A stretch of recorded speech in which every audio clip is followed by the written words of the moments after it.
talaga dito ito dahil alam nyo, galing ako nagpapasta kay Doc Ruby Pearl, Gerardo Millante, maraming salamat po, Madam Doc, ha? Ay, ang bait ng Doc namin. Oo, totoo yan, mga kapatid. Talagang sabi ko, magkano wala daw. Ibig sabihin, ganun ang salvation, mga kapatid. Ha? Ibig sabihin, the great physician, the Lord Jesus Christ, ay siya mismo nagbayad sa cross para tayo ay magkaroon ng eternal life. Ganun yan eh, libre eternal life. Oh. Ngayon, talagang masaya ako. Bakit? Kasi ito nga, galing pa ako sa ilog kasi. Okay, salamat po ka Pastor Gilbert, Pastor Albert na po, pagkat sila ay mga taong gumawa ng pader. Okay, ang verse natin ngayon, kasi tuloy natin kay Job, nalala si Job, ha? Sabi ni Job, I know that God can do everything.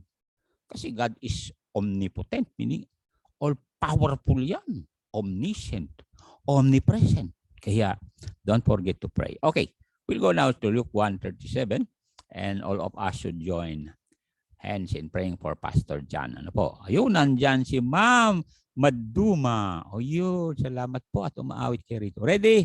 Nandiyan na kayo. Pastor Frank, nandiyan ka na.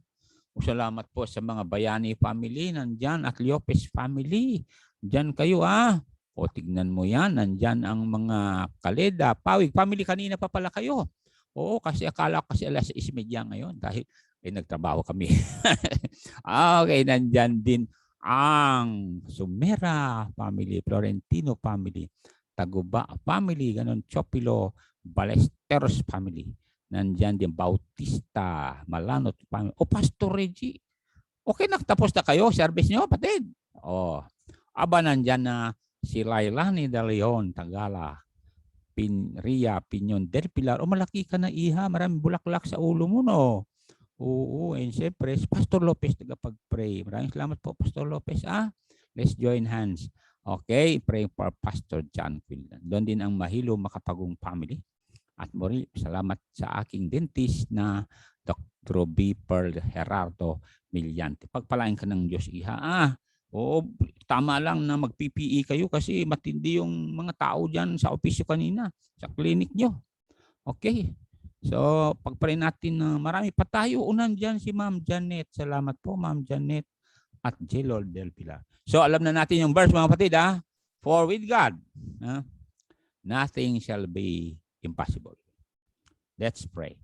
Dear Father, we approach your holy throne of grace because we know that according to Job 42 verse 2, you can do everything. And that's why we ask thee to cleanse us from every sin and stain. Forgive me of all my sins. Forgive us of all our sins. Because we know that if there will be a hindrance, our request for Pastor John Quinlan will not be heard. So we intercede for Pastor John Quinlan this time, the Pastor Mountain View Bible Baptist Church. Lord, for your name's sake, according to Psalms 23 verse 3, for your name's sake, please give him the strength, the healing, so that we'll see him again pastoring the Mountain View Bible Baptist Church. Lord, yes,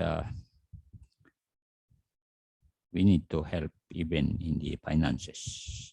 So help fellow pastors, Lord, and for all of us so that we can deposit a Security Bank, their bank, so that it will be transparent for the auditors to make some accounting.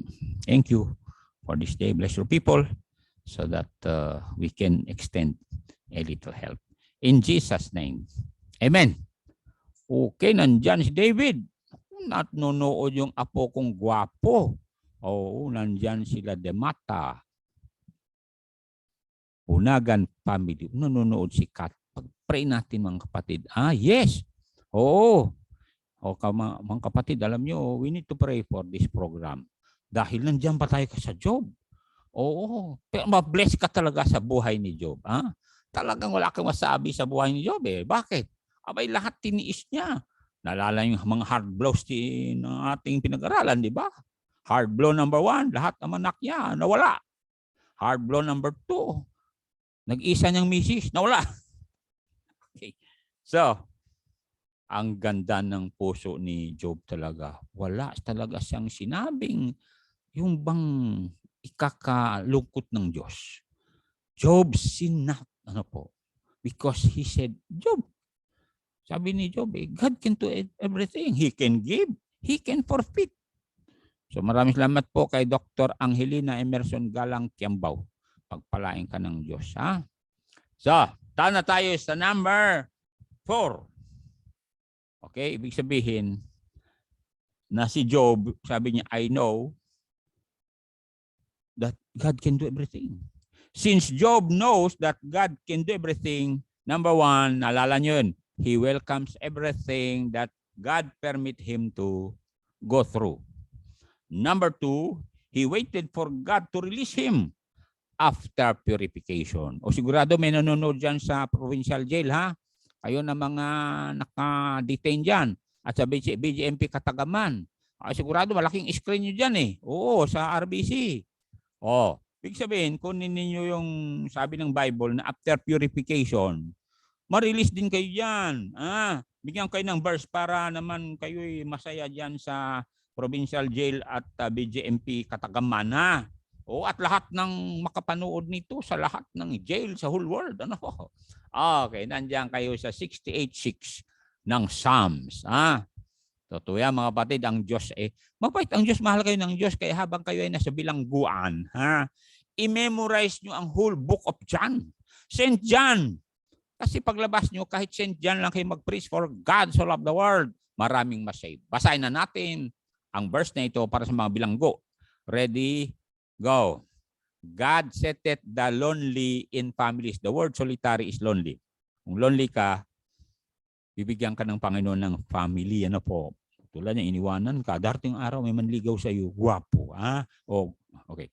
He bringeth out those which are bound with chains. Makita niyan, yung mga talagang bilanggo. Kasi nung araw, hindi ka lang ilagay sa kwarto, talian ka pa ng kadena sa kamay at paa. So sabi niya, God brings out those which are bound with chains. Pero huwag kayong magmatigas diyan sa bilangguan, ha? Kayo ng mga drug pusher na nahuli. Kasi kung sabihin nyo, bakit ako nabilanggo? Bakit ginawa ko Panginoon dito? Alam mo sabi ng verse kanina? Ano sabi niya? Tuloy natin. Para huwag ka na kayo magrebelde. Kayo magrebelde sa gobyerno na nahuli kayo. But the rebellious dwell in a dry land. Kayo mga Kristiyano na kamaring hindi kayo nakabilanggo, pero nakabilanggo kayo ng inggit, greediness, jealousy, kakuriputan, ganun. Talagang stinginess. Ilalabas kayo ng Diyos. Bakit? Talagang kung obedient ka. Pero kung hindi, you dwell in a dry land. Para palaging pandemic, lockdown. Delikado rin sa verse 21, 68:21. Huwag kayong magpatuloy. Pwede ba? Habang kayo nakabilanggo, magsisi na kayo, mangako kayo sa Panginoon. Paglabas ko, mag-preach talaga ako, Panginoon. Dahil sa verse 21, sabi niya rito, basahin natin. But God shall wound the head of his enemies, and the hairy scalp of such an one as goeth on still in his trespasses. Palagi kang nagte-trespass, ay magalit talaga ang Diyos niya. Pero kung ikaw ay masunurin, kahit dadaan ka sa COVID, dun sa verse 22 ka, tingnan mo ito, ha? Katulad sa amin, Pastor, bukil, sabihin ko sa inyo, talagang nakadaan kami, ang kahirap talaga ma-COVID. Ano sabi niya dito? The Lord said, pakinggan niyo ito, ha? I will bring again from Basan. I will bring my people again from the depths of the sea. Di ba kung na-COVID ka, parang nalulunod ka sa ilalim ng dagat. Kaya, let us claim that for Pastor John. Lalo-lalo kayo nanonood sa Ingles, Sister Doc Emerson Galang, at saka si Ma'am Emelita Kalisaan Bundang. Okay, mag-pray tayong lahat, mag-fasting and prayer tayo, mga kapatid. Now, number 3. Naalala number 3. Job wrestled with the feeling of self-pity. Sabi niya sa lahat ng tao, ako pang tinamaan ng COVID. Don't you know? Daming natamaan ng COVID. Totoo yan mga kasama. Kaya huwag niyong sabihin, kami lang nataba. Kala niyo. Kaya nga naintindihan ko yan eh. Kaya lang talagang pinaspasan namin uminom ng ginger. Ha? Ano pa? Mrs. Bukel. Maraming prescription Mrs. Bukel. Malunggay. Ano pa? Lemongrass. Magngat-ngat ng garlic. At palaging mainit na tubig. At hindi lang yon. Sacrifice yung bibili ng Ensure kasi nakakalakas. Bibigyan ng lakas yan sa mga senior citizen. Kahit hindi senior citizen, kasi adult milk yan. Ano ko? Okay. Number 4 na tayo. Ito na, mga kapatid. He worked out to invest the blessing that God gave him for prosperity. He worked out, nag-work siya para makabangon uli. Pastor, paano nangyari yun? The word is invest. Tatayo sa Job. Kaya nga, mga kasama, you can turn the curse into a blessing. Nehemiah 13:2 yan. Kaya punta tayo rito sa Book of Job. Anong ginawa ni Job? Dahil nung gumaling na siya, ito nangyari. Tingnan natin sa verse number 11. Verse 11, 42:11. Alay nangyari, ni-invest niya yung mga binigay ng mga tao, mga kaibigan niya, sa business uli. Tingnan niyo ito ha. Then came there unto him all his brethren. Marami palang kapatid ito. Nung araw, konting 12 eh. And all his sisters. Maari meron siyang sisters na 20. And all they that had been of his acquaintance before, nagbaon sila. And did eat bread with him in his house. And they bemoaned him. And comforted him over all the evil. Ito mga kapatid, God's permissive will. All the evil that the Lord had brought upon him. Huwag niyong kalimutan yan. All the evil, big sabihin, katulad ng sakit, dumating sa kanya. Kaya kung may darating sa inyong sakit, huwag niyong sabihin, bakit sa lahat?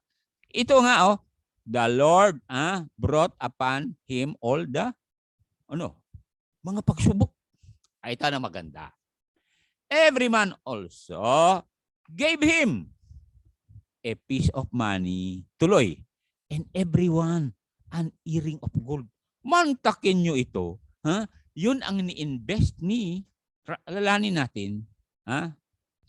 natin, si Job ay businessman ito. Businessman yan, kapatid. Kaya, ni-invest niya yung gold at lahat ng pera. Kaya mapansin ninyo, dahil ang Diyos kasi, hindi yung ibuhos niya yung baka galing sa langit, hindi. Kundi, yung naipon mong pera, gawin mong kapital para babangon uli. Kaya ang ginawa ni Job, dahil maraming dumating na pera, ni-invest niya, bumili ng camel, bumili ng baka, bumili ng kambing, bumili ng gansa, bumili ng pato, bumili ng sheep. Kaya mabasa nyo sa verse number 12, ang ganito. Tingnan nyo ngayon, ang galing naman. So he worked out to invest the blessing that God gave to him through his friends. So the Lord blessed the latter end of Job more than his beginning, for he had 14,000 sheep and 6,000 camels. Mayaman talaga. And 1,000 yoke of oxen, 1,000 she asses. So mapansin nyo, nag-work siya. Ganun yun eh. Hindi yung dumating ang pera. May mga tao narinig natin na may mga pera daw dumating, no? Lamsam, ganun. Alam mo ginawa? Nilasing nila, nisugal nila. Wala na. Pero si Job, hindi. Bumili siya ng inahin ng camel. Bumili siya inahin ng mga baka, mga sheep. Ini-invest niya yung pera eh. Malinaw naman yun sa Bible. Tingnan nyo ha. Sa Bible, dito sa Deuteronomy 8:18, malinaw doon na God will give you the ability to get wealth, pero hindi siya magbuhos ng wealth galing sa langit. Wala. Hindi ho. Ito remember, sabi niya rito, sign nga natin para alam ko nanonood si Madam. Nandun si Ernie Acedo. Matindi naman apelyido mo. Mabigat ang apelyido mo, kapatid. Ready, read. But thou shalt remember the Lord thy God, For it is He that giveth thee power to get wealth. You see? Hindi, it is He that giveth thee to get wealth. The power, the keyword is power. Ganyan ginawa ni Job. That he may establish his covenant which he sware unto thy fathers as it is this day. You see mga kapatid, look God give the power. Big sabihin ganito. Yan, tandaan na nyo ito. Ay, o nga pala Sir James, maraming salamat po. Nagpipreach na yan. At saka si J. Mark Pagula yan. Ang bait talaga ng Diyos. Dumadami ang mga preachers, ganun ho yan mga kasama. Kasama si John Paul, Mark Paul, at saka si Alayban. Oo. Kasama pa nandyan si Yet Villanueva. Bingayin. Oh, salamat po. Nakapink ka pa rin. At Pastor Tom, maraming salamat and family. So number 1, tandaan na ito mga kapatid na God gave the ability to get wealth. Dagdagan natin kasi investing nga ito eh. Oh, tulad niyan, binigyan na tayo ng lupa. Anong ginawa natin? Hinayaan? Hindi ho. Ang kapatid, binigyan tayong Bible, pinag-aralan natin. Kaya kayo na sa bilangguan na BJMP Katagaman at dyan sa Carig, Provincial Jail. God will release you. I-memorize nyo. Whole book ng St. John. Pag na-memorize ninyo yan, sigurado kausapin ng Diyos yung huwes. At sabi niya, mabait na tao yan. I-release mo. Kasi mag-preach yan. Oh, remember, the heart of the king is in the hand of the Lord. Ganon yan mga kapatid.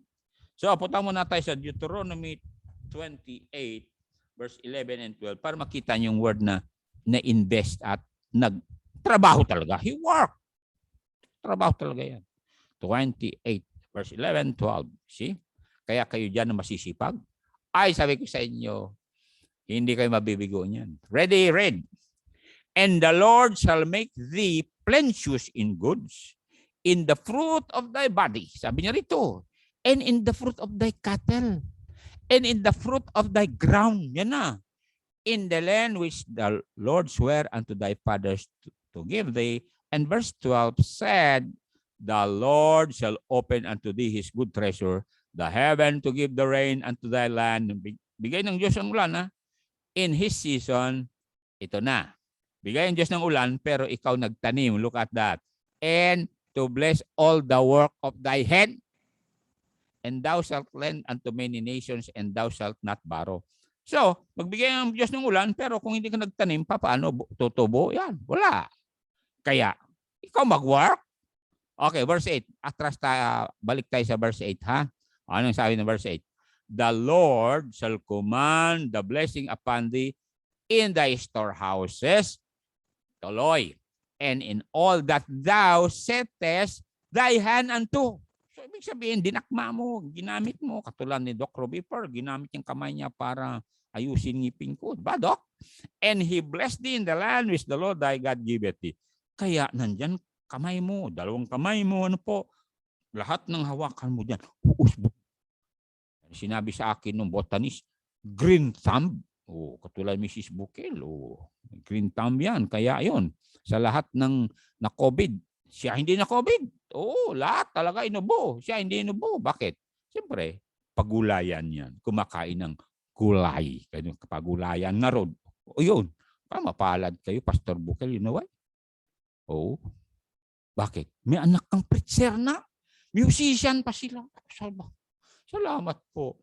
Who will ever think na yung 5 isda, 2, walang 5 tinapay, walang isda okay. So, Sir James, under number 4, he worked out to invest the blessing of God for him to prosper through the gifts of his friends. And number 1, the ability to work is God's design for men to prosper. Here are the facts under number 4. Facts to remember when it comes to industry, kasipagan, to invest. Kaya kayo dyan, huwag niyong gayahin yung punta Saudi yung mister. Sabi niya, Mrs., invest mo ito para pagdating ko, meron tayong malaking lupain at gawa kanila ng bahay. Alam nyo, alam ng mister, marami na. Kasi nung araw mura lang 1 hectare. Alam mo kanong 1 hectare nung araw? 50,000 lang. Yung lugar nila, maraming na. Pagdating ni Mister, sabi niya, Mrs., bakit ganito pa yung bahay natin? Tapos, pakinggan niyo ako. Bakit wala ka man ng labing lupa? Wala kasi gumastos ako kaninong anak to? Ay, anak ng pamangkin natin. Abay, nagmama yung bata. Ayun pala ginastos ni Mrs. sa kanyang boyfriend. Tignan nyo yan. Mga Mrs., pag lumayo naman mister nyo, okay magloko. Bakit? Ay, magagalit ang Diyos diyan. Kung yung anak nyo, doon sa lalaking yon, mongoloid, o di problema pa ng mister mo pagdating niya. Pero kung ako yung mister mo, ay, bigay na lang kita. Ba't takit mo? May mga trader na misis. Kayo mga misis, ha? Huwag nyo i-trader mister nyo. Nangako kayo yan. Mahalin nyo kahit anong mangyari in sickness and in health. Huwag nyo gayahin si Mrs. Job. Nung nagkasakit si Mr. Job, umalis, umuwi, punta doon sa Mindanao. Ano po? So, kayo mga misis, ha? Ay, maraming salamat nandiyan si John Torres. Pagpalain ka ng Diyos, ha? So, facts number one to remember, under Job worked out to invest God's blessing for him to prosper. The ability to work in God is God's design for men to prosper. Okay, punta tayo sa 12:11 ng Proverbs. 12:11, kapag mag-take-note kayo, hindi lang si Sir James. Ang ganda mag-take-note ng batang to. Kaba-birthday lang niya isang araw, magbait talaga ng Diyos, nag-birthday ka na. Ha? Ano sabi niya? Ready, read. He that tilleth his land, yun ay work. Araruhin, sabi niya. Shall be satisfied with bread. Totoo yan. Totoo to. Kung farmer ka, masipag ka. Ay, sabi, usapan naman ng Pastor Bukel Mayaman na mayaman. Marami kang mais, marami kang palay, marami kang mani, marami kang gabi, marami. Utong, ganun. At kamote. Oh. But he that followeth vain persons, is void of understanding. Yung vain persons, yung barkada, walang ginawa kundi inuman dito, sayawan dito, Ano pa? Chat dito, chat doon, walang ginagawa. Pagkatapos, ayun, paupo-upo lang, ayan, pa-ML. Bay, ano sabi niya? He that followeth vain persons, lang yung mga vain persons, yung mga walang ginagawa, mga tamad. Sabi niya, void of understanding. Alam, ibig sabihin ng void, walang laman utak mo. Bakit? Siyempre, gusto mo ng kakain, wala din laman plato mo. Bakit? Hindi ka nagtrabaho Pero sabi niya, he that tilleth his land shall be satisfied with bread. Totoo yan. Kaya, kayo na mga pastor na tinulungan namin, sige, till your land, ibig sabihin till your land, puntahan yung mga tao, sabihin nyo, na Jesus saves. Jesus can forgive you now. Jesus can give you eternal life right now. Ganun yan nandyan ang aking pamangkin na Ayap Mes Unni. Sir Johnny Go, salamat po, Sir Johnny. At nandyan kayo uli, nagpe-pray, ha? Oo nga pala, kayo na gustong tutulong sa Mountain View, ipadala nyo sa Security Bank ng Mountain View. Huwag nyo ipadala sino-sino. Tawagan yung Sister Eileen. Ang cellphone ni Sister Eileen gusto nung kunin, kasi yun ay talagang transparent kasi dadaan sa bank ng Mountain View. Okay? So kung i-text nyo si Sister Eileen, kunin nyo ito, kunin nyo kayong mga pastor at gustong tutulong, Okay. 0936. Sister Eileen, secretary in Sir Jan ito. 0936 311 8581. Uy, narinig ko kumuha pa raw ng ballpen yung tao. Sige, kuha ka na ng ballpen, ito. Eileen lang pangalan niya, Sister Eileen. 0936 311 8581. Okay, mga pastor. Kayo na mga missions, pwede rin. Usapin yung mga membro nyo at sabihin, alam nyo yung pinanggalingan natin na tayo mga apo-apo na, may sakit. Halos maubos na yung pera nila. Kasi 2 weeks na. Okay, kay Sister Eileen. Kaalim, kapatid Pastor Kaalim to, secretary ito. Sasabihin niya kung saan ipadala sa Security Bank.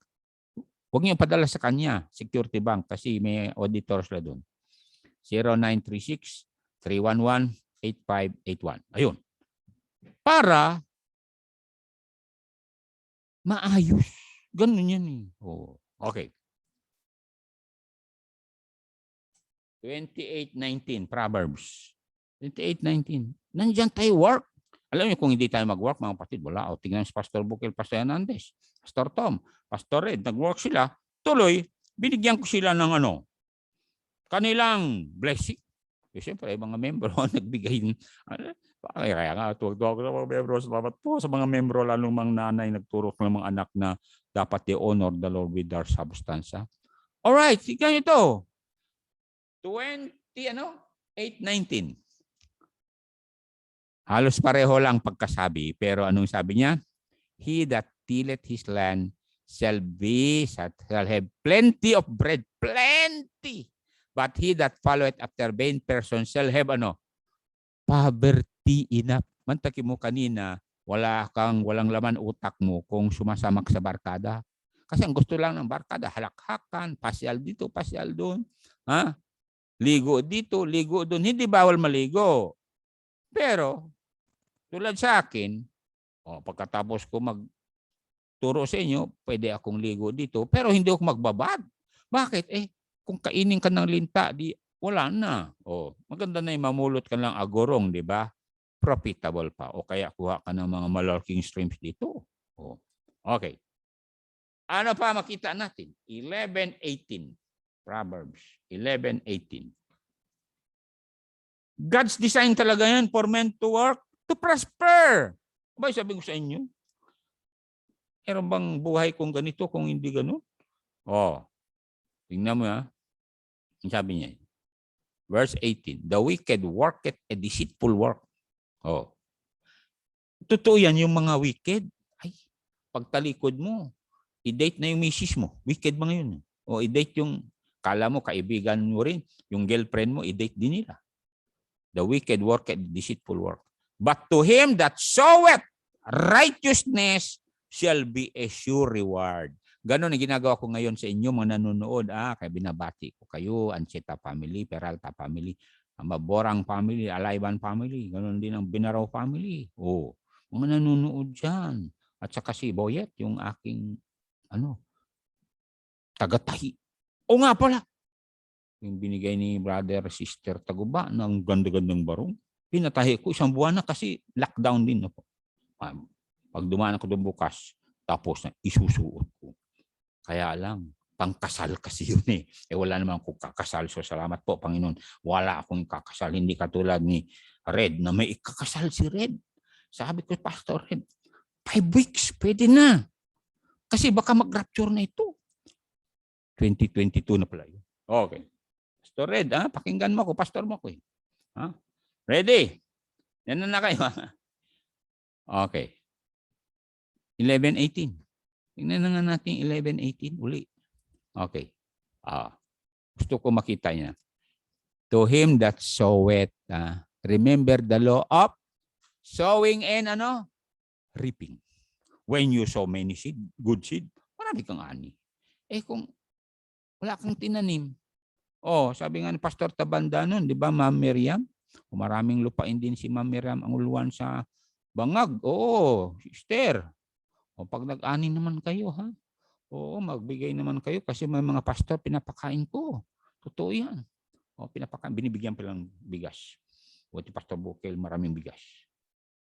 Sow it, So, huwag kang magtanim masamang binhi, anihin mo rin yan. Virus pa, may iwan sa katawan mo. Okay, letter B, Sir James. So number 1, under he worked out to invest. Invest means talagang mag-action ka.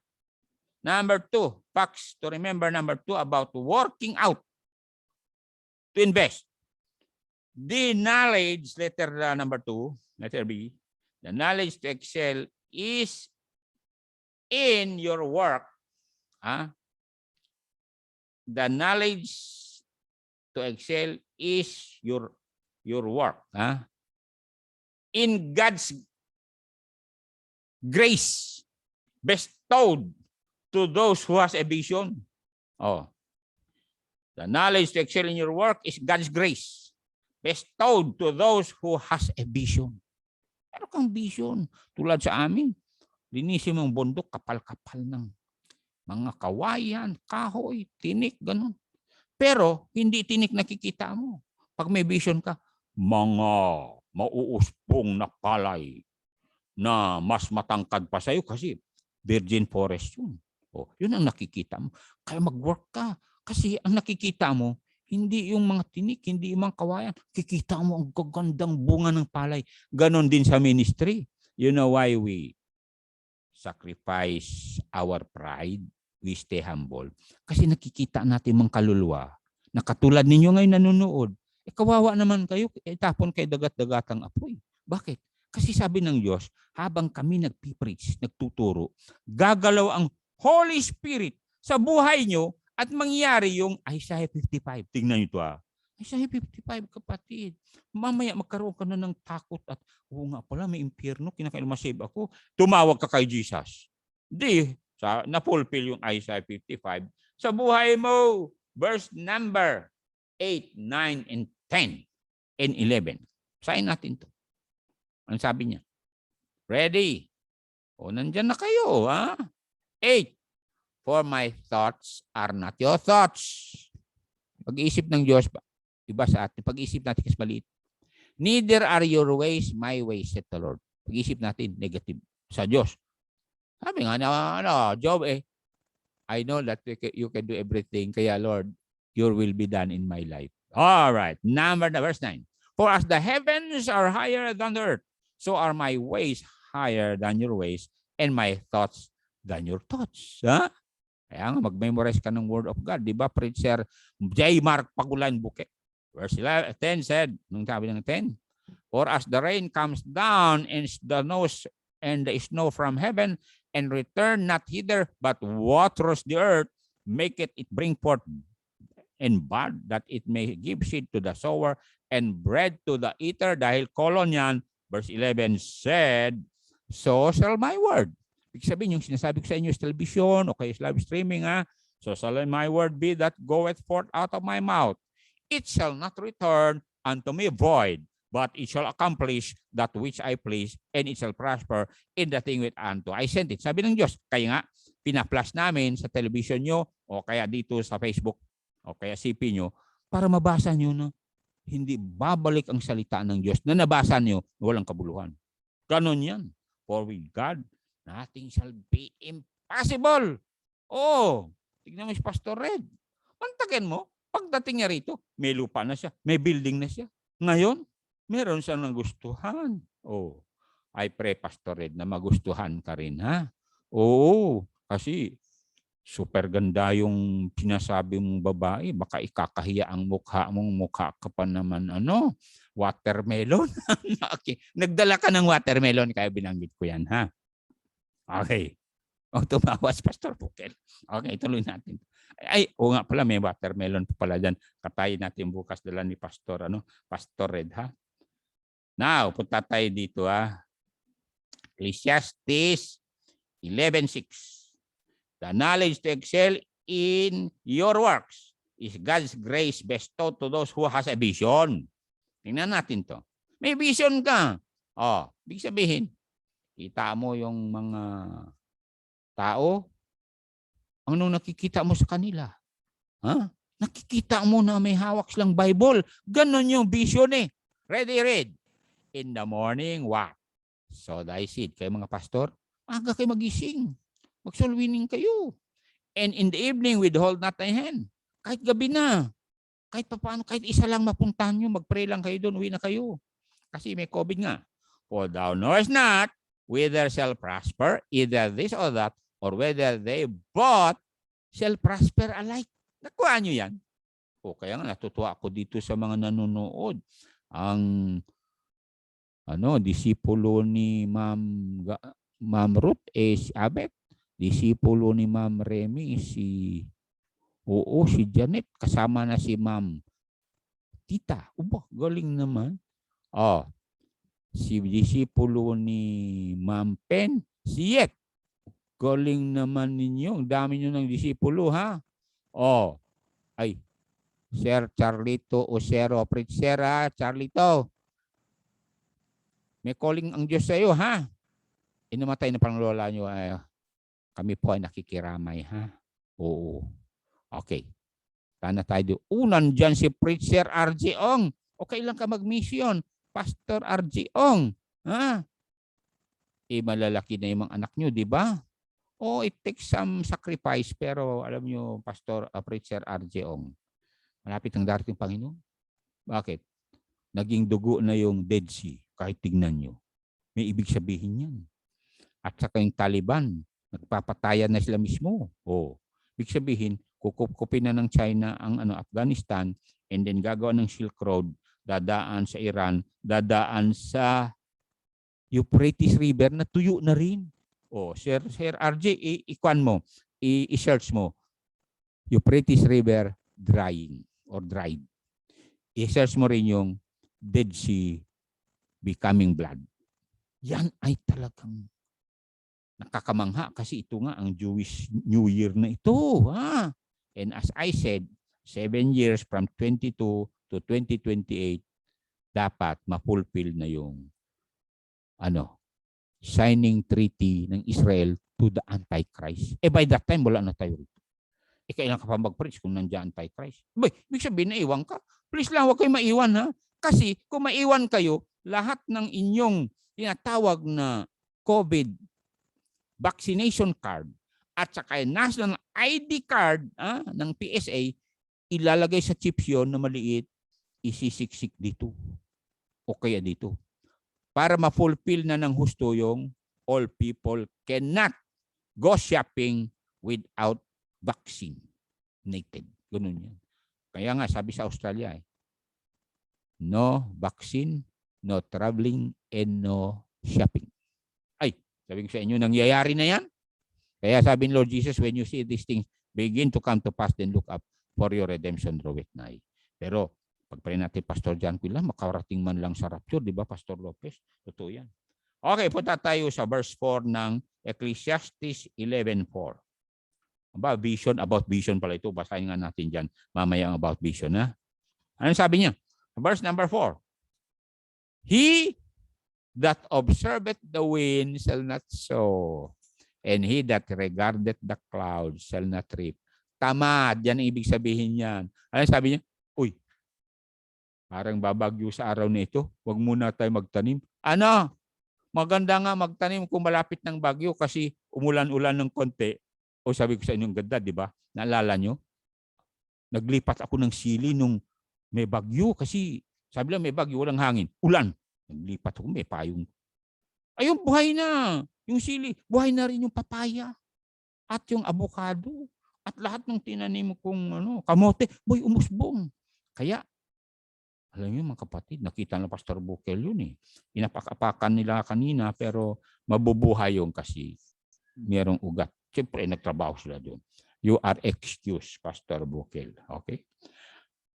Okay. Proverbs 29:18. Ano sabi niya rito? The knowledge to excel in your work is God's grace bestowed to those who has a vision. Yung walang vision, sabi nila, maulan ngayon, wag na. Maginaw ngayon, wag na. Puro wag na. Ano mangyari sa'yo? Mawagwag ka dyan, sige. Alam mo, ibig sabihin mawagwag sis, maligaw-ligaw ka, wala kang patutunguhan, kundi bangin. Ready, read. Where there is no vision, the people perish. But he that keepeth the law, happy is he. Ano ibig sabihin happy? He that keepeth the law of sowing and reaping. Ganun yan. Nagtanim ka. Pagdating ng tagani, tuwang-tuwa ka. Kakoktulan Pastor Bukel kanina. Sila Sister EJ, Brother Cha. Parang nihagis lang nila yung kamoteng kahoy dyan sa parking lot. Nung naghuwag kayo sa Pastor Bukel, marami, isang balde nakuha niyang bunga. Sabi niya, ipatrabaho niya kay Mrs. Bukel. Sabi ko, ikaw na lang maggadgad. Sabi ko, wag na si Mrs. Bukel.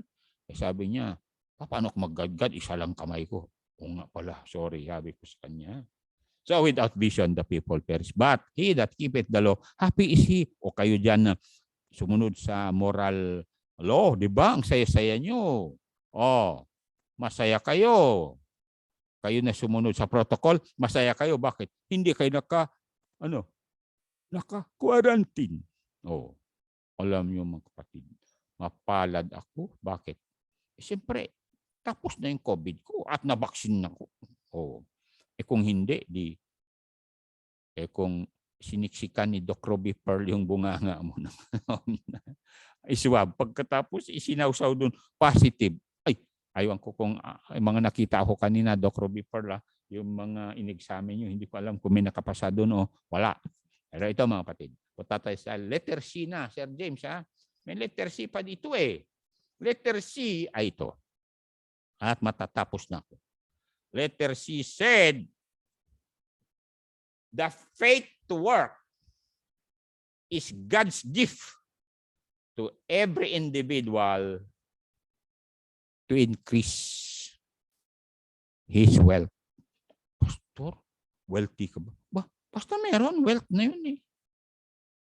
Health is wealth. The faith to work. Ibig sabihin, katulad sinabi ko, bakit mag-work ka? Kasi nga, may bunga yung itatanim mo. The faith to work is God's gift to every individual to increase his wealth. Genesis 2:15. Tignan niyo ito. Kaya nga, talagang gawa ang Diyos na tayo ay talagang mag-work. Mantakang Garden of Eden, pinatrabaho pa kay Adan. Tingnan niyo ito ha. Samantala sabihin niyo, perfect ng Garden of Eden. Kasi gusto ng Diyos na may trabahong tao. Read. And the Lord God took the man and put him into the Garden of Eden. What? To dress it. And to keep it. Ibig sabihin, gupit-gupitan niya para yung mga kahoy magmukhang kambing, magmukhang manok. Meron yan eh, don't you know that? Yung mga nakikita nyo sa mga park. Oo, pagkatapos mukhang baby, ganun. Mukhang buntis, ganun. Okay, so, to dress it and to keep it. Ganun yan mga kapatid. Now, look at this verse. Proverbs 13. 13:11 pala ito. Ang ganda naman nakalagay dito sa 13:11. Kaya kung magtrabaho ka, magtrabaho kayo kahit sabihin nyo, pandemic, maraming trabaho yan sa likod ng bahay nyo, mag-garden kayo, di ba? Marge Caldes Santiago. Binabati ko kayo ha. Read. Wealth gotten by vanity shall be diminished. Kung magsugal ka, mag-drug lord ka, wala yan. Maaring yumaman ka, pero bukas uli ka pideya. But he that gathers by labor shall increase. Ay, totoo yan. Madadagdagan ang iyong Kasi wala ka nang bisyo, di ba? Malakas na bawas sa budget yung bisyo. Alak, araw-araw. Sigarilyo, araw-araw. Weteng, araw-araw. Pastor, may weteng pa ba? Kaya marami akong nakikita kasi hindi naman ako bulag eh. Hindi ko bulag. Lalo-lalo may eyeglass ako. Huliin, sabi. Kung ito small town lottery ito. Masabi sa inyo. So mga kapatid, atin na pag-aralan ngayon dahil naubos ng oras ko ay Job worked out to invest God's blessing for him to prosper. Narinig nyo? Di ba? Marami siyang blessing na dumating. Everyone has piece of money. Gold pa. So yun ang ginamit na nag-invest kasi yung nga sabi ng Bible, di ba? Na businessman ito eh. Ngayon, ano yung nangyari pa? Nung yumaman siya, may nagkagusto sa kanya. Tingnan niyo 42, verse number 13. May nagkagusto sa kanya. Kaya umiiyak na yung misis niya, pero wala na eh. Nandun na sa bangin eh. Hindi, sa Job, 42:13. Ano nangyari? Kaya nagkaanak. Kaanak si Job. Bakit may nagkagusto sa kanya dalaga? Ano nangyari? Kasi 13 na ito, 12 kanina, di ba? Dumami yung blessing niya. Ano nangyari sa verse number 13? He had also 7 sons and 3 daughters. Ibig sabihin, yung misis niya namatay sa COVID. Pagkatapos siya, may nagkagusto sa kanya batang-bata. So, mantakin mo, nanganak yung misis niya. Tantakin mo yan. Unang anak, twins. Pangalawang anak, triplets. Pangatlong anak, quadruplet. Kaya 7. Kita mo yan? Kaya mga kapatid, sabi ng Bible, seek ye first the kingdom of God and His righteousness, and all these things shall be added unto you. Job was righteous. Ibig sabihin, he must do his work righteously, and that's why God blessed him much more than the beginning, because even though your beginning was small, was invest mo with the blessing of God, so your beginning was latter end shall greatly increase. Job 8:7 yan, di ba? Si Otep Jopet Baral. Mag-pray na ako, mga kapatid. Lord, salamat po sa oras na ito na binigay niyo sa amin. Bless mo po si Sir James Batong na siya nag-outline. Pasapalad kami, may matatalinong tao katulad niya. Bless them, Lord, with Engineer and Sister Batong and the family. For Attorney Pauline Roth, thank you for her open hand. With Eileen, Carl, and Christine, also, Lord, for Gayla. Again, thank you for the privilege of praying for Pastor John Quinlan. Lord, give him another chance to preach again and lead again in Mountain View Bible Baptist Church. So in Jesus' name, we rebuke these diseases that's bothering his body and make the medicine work in order that he will be healed. We claim this in Jesus' name. Amen. Okay.